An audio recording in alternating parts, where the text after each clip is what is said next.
Alright, let's be real right now. Have you ever had your car start acting up? That little warning light comes on and your first instinct is, I have no idea what that means. Yeah, pretty much everyone that has a car has been through that. So you drive to the mechanic, they plug in some mystery device, look at you very seriously, and then charge you like 60 or 70 pounds just for that, just for telling you what's wrong, not even fixing it, just telling you. That's actually criminal, and that's exactly why I wanted to look at this thing today. This is the TopDon ArtiDiag 500. It's a car diagnostic scanner, and before you click off thinking this isn't for me, I'm not a car person, I am not also a car person. That's literally the point. This thing is designed so that you don't have to be one. Let's get into it. First things first, the box. And I'll say, TopDon does a nice job with presentation. You open it up and it doesn't feel like you bought something cheap. There's a proper carrying case inside, like a little zipped bag, which I appreciate because it keeps everything together and stops it from getting scratches. Inside the box, you've got the ArtiDiag 500 device itself. It's got a decent weight to it. It feels solid in hand. You also got an OBD2 cable. If you've been following our channel, you're probably already very familiar with OBD2 cables and how they are used. This is the one that you connect to your car. There's also a USB charging cable and a user manual or guide. Now, I know nobody reads the manual, but honestly, for something like this, give it a quick glance. It's only a few steps and it will save you from staring at the screen going, what am I doing? Every 5 minutes or every 5 seconds.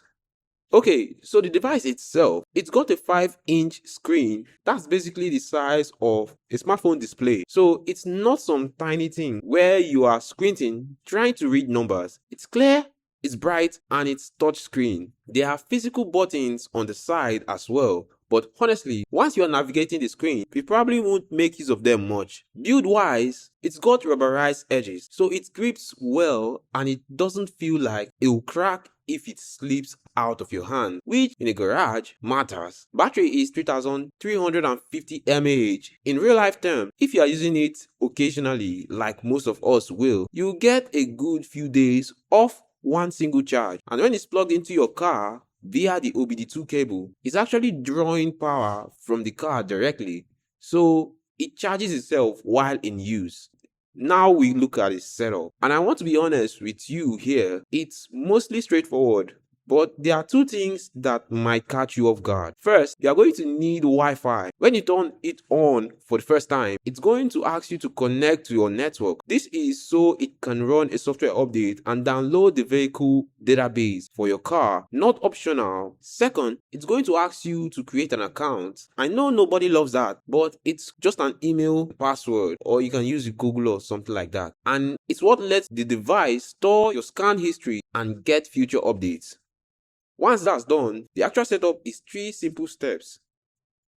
Plug the other end into your car's OBD2 port, which is usually somewhere under the dashboard on the driver's side. Then plug the cable into the device and then turn your ignition on, but don't start your engine, just ignition. The device will automatically read your car's VIN number, that's your car's unique ID, and pull up the right profile for your specific vehicle. Make, model, year. It does this in about 30 seconds, which is genuinely impressive. Okay, so what can it actually do? Because this is the real question. The main thing is reading fault codes or error codes, what the industry calls DTCs.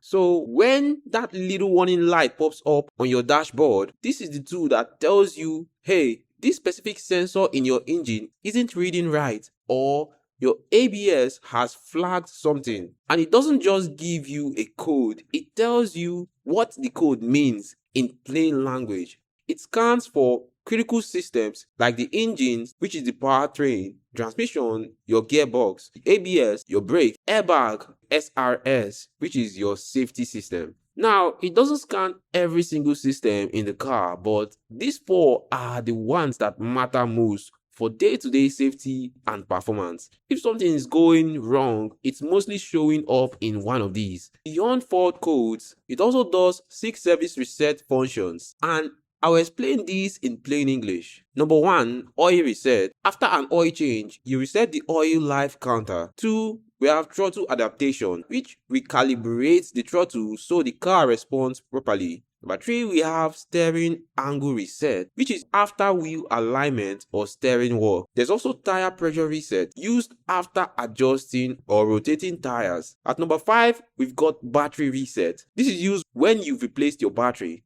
And the last one is parking brake reset, which is used when you've done brake pad work. These are things mechanics change for you. And with this device, if you've done physical work yourself, you can do the reset yourself too. There's also live data streaming. You can watch up to 4 different readings from your car's sensor in real time. Engine temperature, battery voltage, RPM, stuff like that. Great if you are trying to diagnose something intermittent.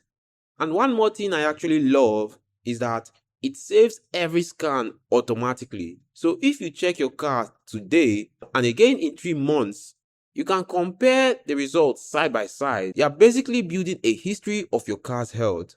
So who is this device actually meant for? I think a lot of people assume the car diagnostic tool is only for mechanics or serious DIY type. It's not. Think about it this way. If your check engine light comes on right now, what do? You either panic, ignore it, or drive to a garage and pay to find out it was literally just a loose petrol cap. With this device, you plug it in, run a scan, see exactly what the fault is, and then decide what to do with that information. Maybe it's minor and you can keep driving. Maybe it's urgent and you book in immediately. Either way, you know you are not in the dark. And if you do go to a mechanic, you go with information. You are not walking in blind and just trusting whatever they tell you. You know what the fault codes say. That changes the conversation completely. It supports vehicle from 1996 onward. Any car with an OBD2 port, which is basically every car made in the last 30 years. Petrol, diesel, it doesn't matter. So, is it worth it?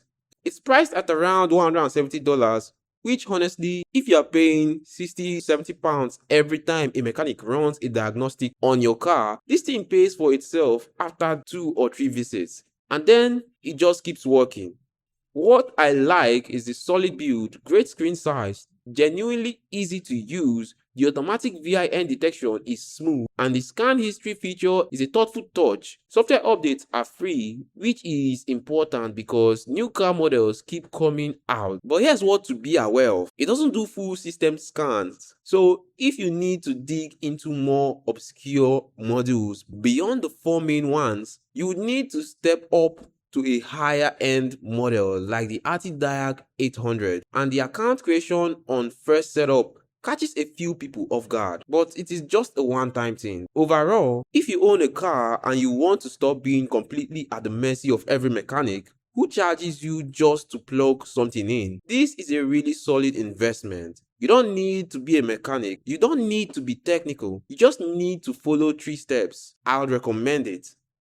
That's it for this one. If you found this video helpful, let me know in the comments. And if there's another tool you would want me to take a look at, drop it below and I'll see you in the next one.